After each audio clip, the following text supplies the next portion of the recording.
কি করছস রে আমার ব্যাকল ফুতায়? আমি 5টা। আমি 3টা। এটা কিতা? তুমি যে কইছো দাঁত ভাঙ্গা জবাব দিতে, একদম ইট দিয়ে সেচ্ছে সাদ্দামের 5টা দাঁত খুলে নিস। আমি আর্ধেক গুছাইছি, লিখে বেশি উড়ে যাবি দিই, 3টা উঠেছি। আম্মা, ওই দাঁত ভাঙ্গা তো নিয়ে এসছি, জবাব দিতে পারি নাই।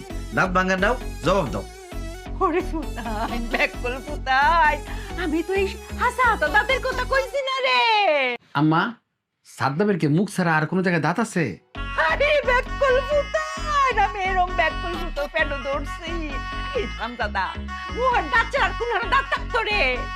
আরে এটা তো যে কথার কথা, আগের ময় মুরিব্বিরা আছে না, হ্যাঁ কথায় কথায় এটা কইছো, এর লাগে আমি তোরা কইছিলাম যে দাঁত ভাঙা জবাব দেওয়ান লাগতো হইলে। ভাই, তাহলে তো আমরা ব্যাকল না, ব্যাকল ময় মুরব্বী। ও তো কথার কাজে কোনো মিল নাই। আল্লাহ গো, আমার ভূতাইদের কি হইব, আমার ব্যাকল ভূতাইদের কি হইব? এই তোরা হুন, এই যে সাদ্দামের যে দাঁত